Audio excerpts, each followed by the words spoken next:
Tadi Bapak bilang begitu? Udah lu, ngomong mulu, gua gulung lidah lu ya. Ya udah. Malam itu, Robi baru saja memejamkan mata ketika mendengar suara. Panggilan samar memanggil namanya. Suara itu terdengar seperti suara bapaknya. Dengan rasa penasaran, ia bangkit dari kasur dan berjalan menuju kamar bapaknya. Sama sekali tidak mungkin telah memanggilnya. Firasat Robi memburuk. Ia teringat percakapan warga tadi pagi tentang kematian Pak RT Jalil yang dinilai banyak orang tidak wajar. Hatinya bergolak, tapi ia berusaha menenangkan diri dan kembali ke kamarnya. Ia mencoba tidur lagi. Namun saat terlelap, Robi bermimpi. Dalam mimpinya, ia melihat sosok arwah Pak Jalil. Wajahnya muram, penuh permohonan. Sebelum lanjut, mohon subscribe channel ini dan tonton sampai akhir supaya tidak ada kesalahpahaman yang terjadi dan berikan komentar terbaik kalian teman-teman. Dengan suara lirih, arwah itu memohon bantuan kepada Robi. Namun sebelum Robi bisa bertanya lebih jauh, tubuhnya terbangun mendadak. Nafasnya memburu. Ia mengira semua itu hanyalah permainan pikirannya sendiri yang lelah setelah mendaki gunung. Di tempat lain, malam itu juga, Pak Rungkad mengalami hal serupa. Ia didatangi arwah Pak Jalil dalam mimpinya.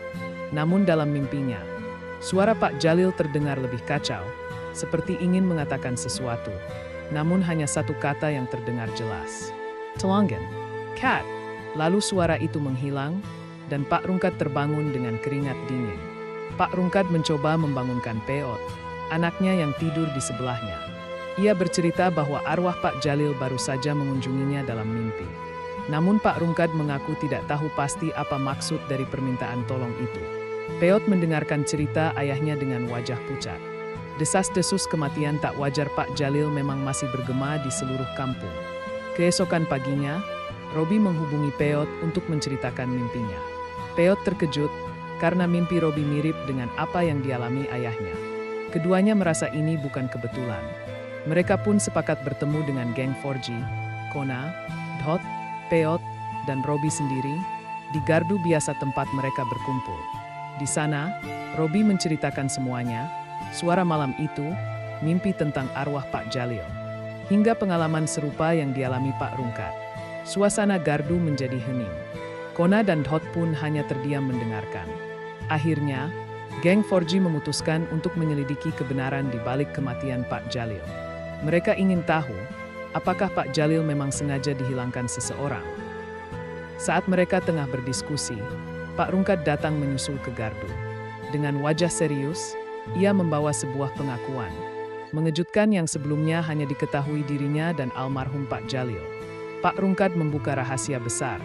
Dewi, yang selama ini dikenal sebagai keponakan Pak Jalil, sebenarnya adalah Nona Elin, seorang wanita yang telah melakukan operasi wajah untuk menyamar. Semua itu dilakukan agar Dewi bisa menikah dengan Bang Topan, yang tidak tahu masa lalunya. Pak Jalil dan Dewi sempat membuat kesepakatan. Dewi boleh mengubah identitasnya dan memperkenalkan diri sebagai keponakan Pak Jalil. Namun setelah beberapa waktu, Dewi merasa posisinya terancam. Ia takut rahasianya terbongkar, terlebih karena Pak Jalil mulai menunjukkan tanda-tanda ingin membocorkan rahasia tersebut. Akhirnya, dalam upaya melindungi dirinya, Dewi menyuruh bodyguard pribadinya untuk meracuni Pak Jalil.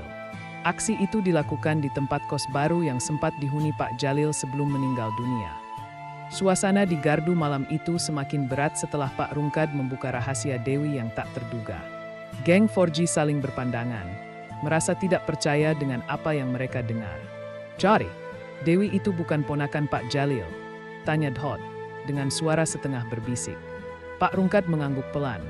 "Iya, cuma aku juga baru tahu semua ini setelah Jalil curhat, takut rahasianya terbongkar. Tapi sekarang, Jalil malah mati."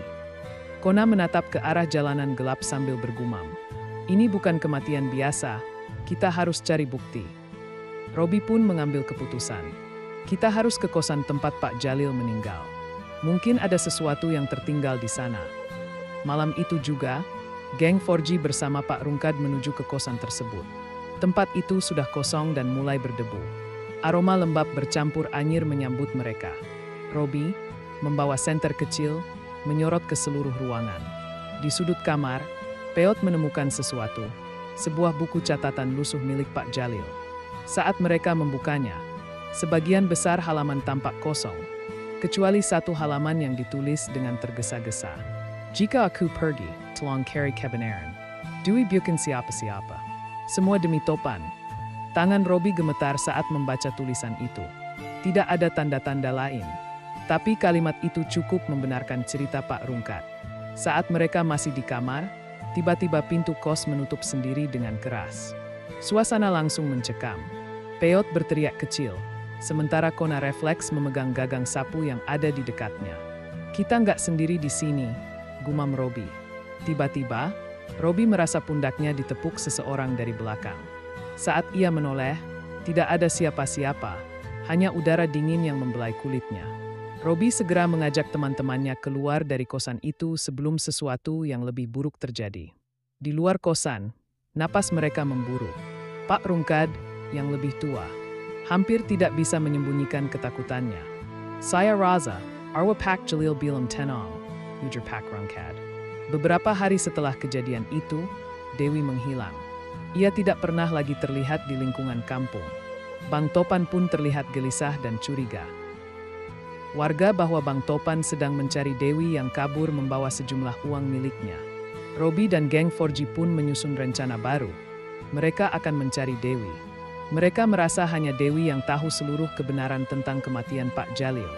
Namun mereka sadar, mencari seseorang yang berniat kabur bukanlah perkara mudah. Kona mengusulkan untuk mengunjungi tempat kerja lama Dewi, berharap mendapatkan petunjuk keberadaannya. Disinilah perjalanan mereka baru benar-benar dimulai. Menyingkap masa lalu Nona Elin alias Dewi. Mengungkap konspirasi yang lebih besar dari sekedar pembunuhan biasa. Apa yang mereka temukan nanti, bisa jadi mengubah hidup mereka untuk selamanya. Oke, saya lanjutkan ceritanya, tetap menjaga atmosfer misterius dan mulai masuk ke fase pencarian Dewi. Malam berganti pagi, namun ketegangan tidak juga reda. Di gardu yang menjadi markas kecil mereka, 4G berkumpul lagi. Kali ini, suasana lebih serius. Robi menatap teman-temannya satu persatu. Kita harus cepat cari Dewi sebelum Bang Topan bergerak, kata Robi dengan nada tegas. Peot mengangguk, meski wajahnya masih terlihat takut. Tapi, gimana caranya? Dewi itu sekarang kayak hantu. Nggak ada jejak.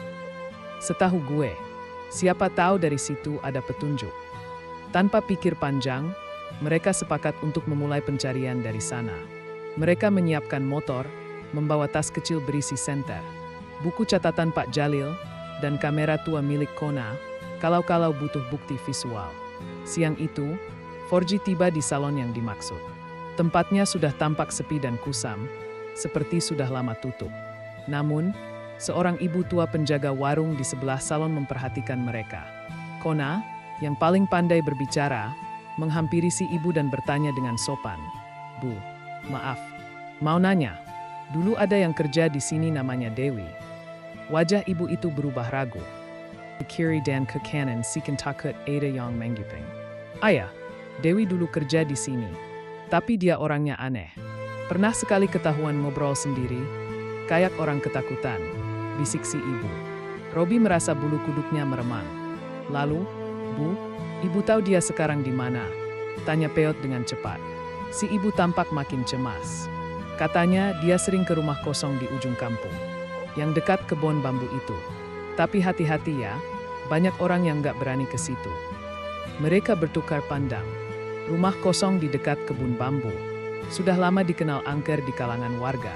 Tanpa banyak bicara lagi, mereka bergegas ke lokasi yang dimaksud. Jalanan tanah becek dan rimbunan bambu menambah suasana mencekam. Di tengah kerimbunan, tampak sebuah rumah reot, catnya mengelupas, jendela-jendela pecah. Pintu setengah terbuka seperti mengundang mereka masuk. Apa kita beneran mau masuk? Tanya Peot dengan suara gemetar. Pak Jalil udah ngorbanin nyawa buat rahasia ini. Kita harus lanjut, jawab Robi mantap. Dengan lain kepelan, mereka mesak. Rumah itu bau lembab bercampur anyir. Di ruang tamu yang kosong, mereka menemukan banyak benda berserakan. Pakaian wanita, sisa makanan basi, dan sebuah dompet berwarna merah muda. Kona mengambil dompet itu